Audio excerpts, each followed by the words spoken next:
Hi there, it's Jen with Silhouette. Many of you have asked to learn more about the tracing feature in Silhouette Studio, and so I thought I'd share a little bit more about that with you today. I want to go over a few of the reasons why you might trace something, as well as the different features within the tracing window, and then also with clip art and with photos, I want to show you examples on both. So let's go ahead and get started. I'm going to start with this free clip art I got on the internet. It's just this little rooster here. And let's start by going up to our trace window, and it's this little blue butterfly with the yellow line around it. And I'm going to zoom in on our rooster so you can just see a little bit better what we're working on. Okay, so there's a few different ways that you can approach this. A lot of people download clip art or logos to cut around. Sometimes people want to paper piece things. You can do it depending on the kind of image that you have. You can do it a couple different ways. So I'm going to show you those different ways while also showing you the different tools and trace settings within the trace window.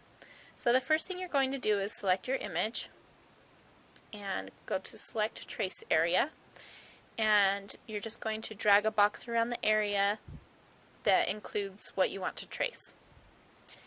Now when you trace it, the software defaults to trace settings with high pass filter turned on, and you can see this little yellow line around the whole rooster.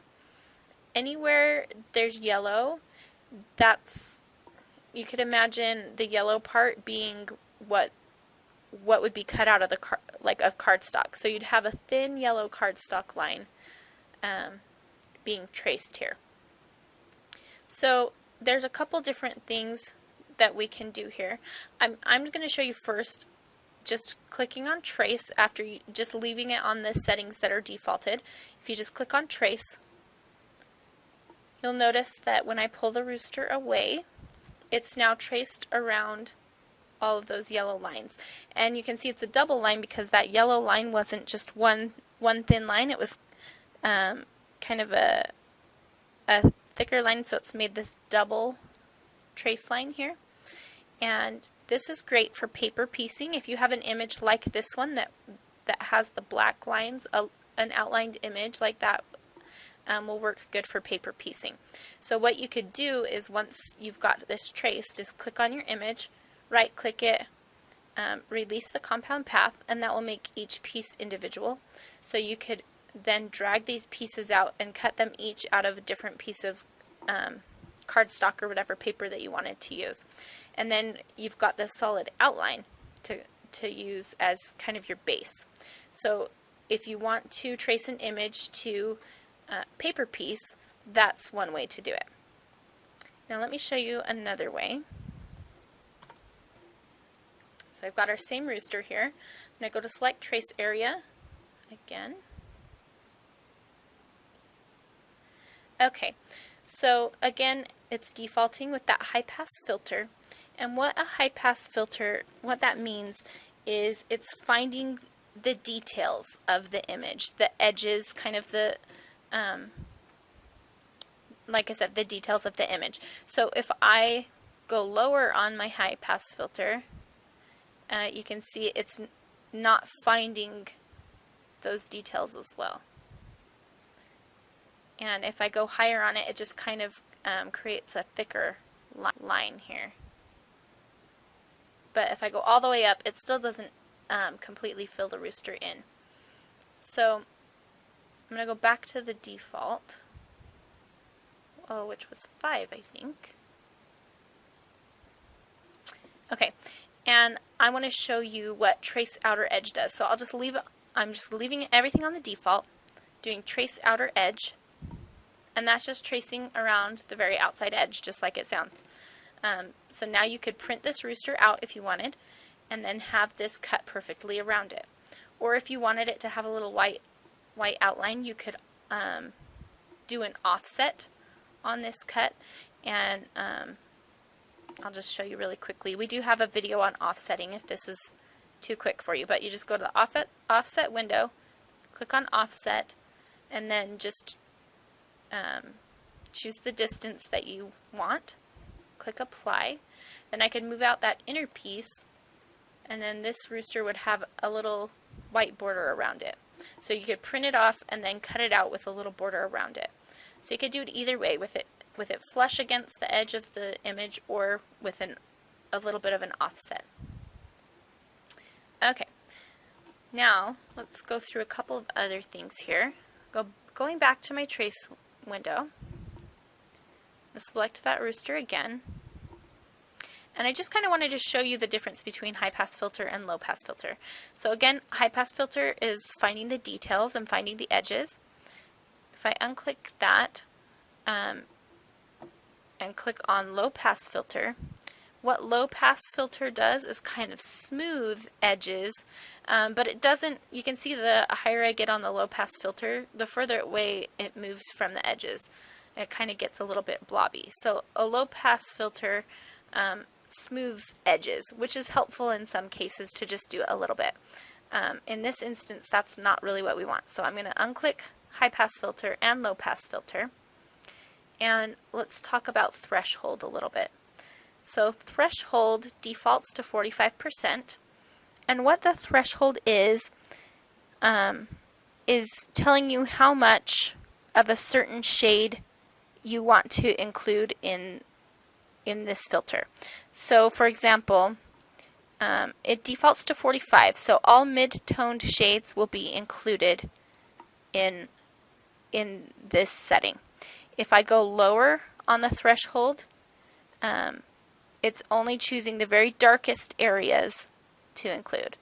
The higher I go on the threshold, the more shades of color it will include. So this threshold is not looking at actual color, it's looking at just how light or dark something is. So the higher the threshold, the lighter the colors will be included. So in order to fill this entire rooster in, I need to go up pretty high on my thresholds to make sure I get all those pieces. And if I go all the way, the edges get a little bit blurred and confused. But you can go pretty high depending on the image. And then if I just choose trace, then I've got that outer image. So again, you could do trace outer edge. Depending on the image that you're using, different things may work for you. So that's kind of another way to get the full image again. The last thing I wanted to talk about really quickly before I move on, oh, there's two more things actually. Let me just get rid of this right here. I'm going to select my trace area again. I wanted to show you what scale means, and I'm going to zoom in a little bit more for this. Okay, so scale is basically how detailed the line is getting. It defaults to 10, but you can see if I go up on my scale, kind of the edges get blurred and a little bit pixelated almost. It's getting less careful with the details here. The lower you go, the more detailed it's getting. And it defaults to 10, but if you need a little bit more or a little bit less, you can play with that depending on what your image needs. Again, every image is going to be a little bit different, so you'll just have to play with it a little bit. But if you kind of know what each of the trace settings does, that will help you a lot. So that's what the scale is. I wanted to quickly show you also trace and detach. So I'm going to fill in the entire rooster again using my threshold. Oops. You can see when you get too high that it starts including pieces you don't want. So just go as high as you can without doing that.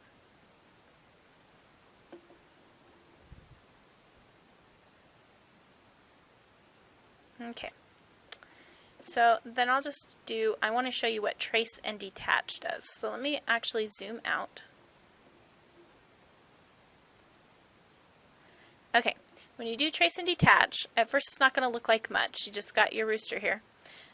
It's easier to see when I move this piece. There is a piece here over to the side. you can see the rooster originally came on, it was just the rooster on this white background, a square background. And when you do trace and detach, it's actually cutting the image out of the background. So now I have two shapes. And let me just show you, it's easiest to see in the cut style window. If I do cut, then you can see it's cutting around that image here. And if I do cut on this one, so you can have a cut edge on both the image that you traced, as well as it kind of gives you the negative portion of the image as well, just like you punched it out. So you could use that for different things, and if you have different things that you want to try with that negative image, you can get that by doing the trace and detach. So that's all. That's kind of all of the different trace settings, and now I want to show you how you can apply those to tracing photos. A lot of people want to make a silhouette with their silhouette, and you can do that using the trace feature. So here I have two different photos. One's in black and white and one's in color. And there are a few different things that you'll want to be aware of or make note of when you're choosing a photo to trace or to do this technique with. Not all photos are going to be the best for this. It works really well if you have a high contrast photo, so lots of areas with really light and really dark areas. So black and white photos work especially well for this. It's also important that your background is not distracting. It doesn't have a lot of things going on. So either a plain background or something that's really blurred, like you can see in this black and white photo. You can see a little bit of the background, but not much. And so those will really, you can still trace other photos, but you're not going to get as good of a result if you have distracting things in your backgrounds, or if the image isn't high contrast. So those are a couple of things to take note of. Now, like I said, it is a little bit easier when you're working with just two colors like black and white, but you can do a colored photo, and I'll show you both. So let's go ahead and get started here. So I'm going to select the trace area. And first I want to show you what it looks like when I just leave it on the default of high pass filter at 5. So I'll just click on trace. And you can see I'm left with this outline. It's kind of hard to get a feel for what it's really going to look like when it's just the red outline. So I'm going to fill it in so you can see. There we go. So you can see it's got a lot of detail. Her eye looks a little bit wonky, but you know, it did a pretty good job. So if that's a look that you're going for, then you can just use the defaults. Again, it's going to be different for every photo. Let me show you a couple of other ways here. So I'm just going to go back, select my trace area. Now this time I'm not going to choose high pass filter. I'm going to leave it at the default of 45% threshold. Now remember, the threshold is telling us how dark or light of shades to include. So if I go down on my threshold, I'm going to lose some detail, especially on her hair because her hair is dark. If I go up on the threshold, it's going to include more. Let me just show you what this looks like. You can see it's got this shadow under her chin that the threshold is now including. And if I trace this, let me again fill it in so you can see it a little bit better. It looks pretty cool, but it also kind of looks like she has a beard, and so that was maybe a little bit too much on the threshold. So I'll go back to my trace window and do it one more time. Again, this time I'm just going to turn off the high pass filter and leave the threshold at 45%. And click on trace. So I can go ahead and fill that in. And that gives me probably the best image of the three, I think. It's still really detailed. You can see more of the highlights in her hair. She doesn't have a neck beard, and it's not too... I like to have the dark in there, not just the outline. So you could choose which one works best for you and just kind of play around until you get the look that you're going for. But for me, this image right here looks the best, and I just love the way that looks. It's kind of an artistic image of my niece here. So let's go ahead and I'll show you on the color image. So I have this picture that I love, love, love of my husband and daughter. And he hates because you can see his balding head. Good thing he doesn't watch these videos. He'd probably kill me. Anyway, I'm going to go ahead and select the trace area. Again, I'll just show you on the default first. So I've got this kind of cool outline, artsy looking image. But again, I really like the way it looks when you have the contrast of dark and light. And this is all light. So just it kind of depends on the look you're going for. Let me go back to the trace window. I'm going to unclick the high pass filter. Now I've got just the threshold, and this looks really weird in yellow. I'm going to trace it though and show you what it looks like in black. I'm sorry, I should have just defaulted this to color in black automatically, but I'm doing things the hard way. So this looks really cool. This is kind of more the look that fits my style. But you lose the detail. My daughter doesn't have a nose, and you can't see kind of that little, my husband's like little cheek line that you can see on the first image. And so I lost some detail there. Let's go back to the trace window. I just kind of wanted to show you what it does when I up the threshold. Now, because this image is color and it's not super high contrast, if you just wanted the outlines of their heads, it's going to be a little bit more difficult, because when I up my threshold, it's starting to include this fuzziness in the back, which I don't want. So I just wanted to show you kind of how that changes a bit.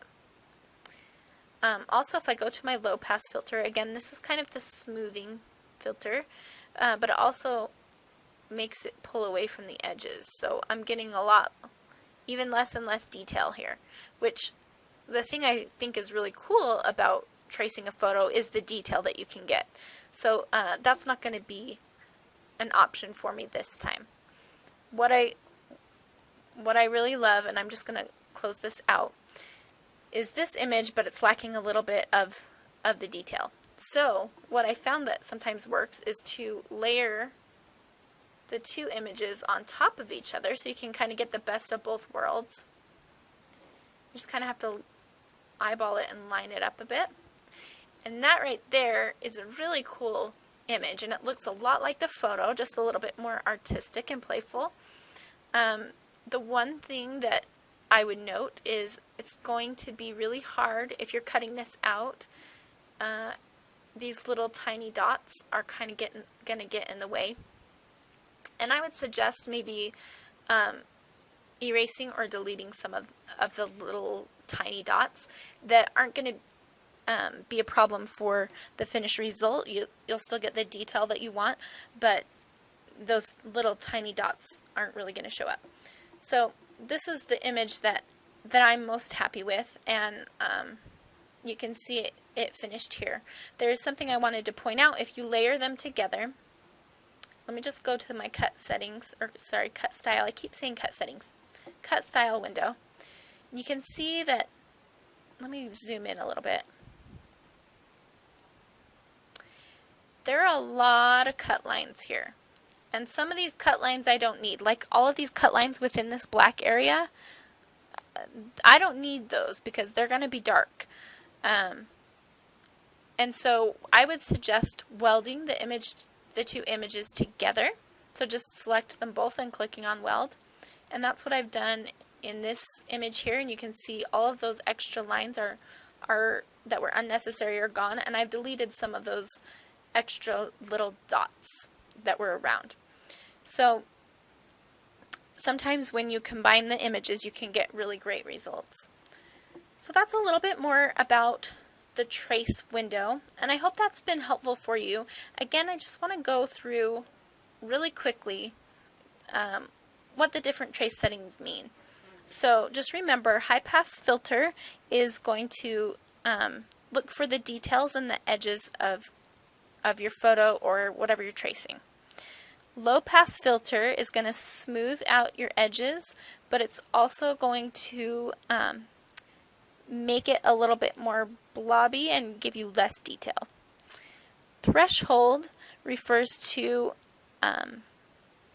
what shades of the image are going to be included in the trace. So the lower your threshold, only the darkest colors are going to be included, and as you up the percentage on your threshold, lighter and lighter colors will be included. The scale is just going to be more detail oriented. As you scale up, you're going to get a more pixelated or a more less clean lines, and as you scale down, it's going to get a little bit more detailed. So I hope that this has been helpful for you, and I hope that you'll give it a try. And I just wanted to show you quickly, I did cut this image of my husband and daughter out of white vinyl and mounted it on some black cardstock, just so you could kind of see what you could do with something like this. It'd be really fun to stencil again on a pillow or something like that, doing one of these traced images. And you could do print and cuts with your with different things that you clip art that you find on the internet and things like that. So if you have any questions about anything else that I might have missed or that you don't understand, leave me a comment and I'll try to get back to you. And thanks for watching.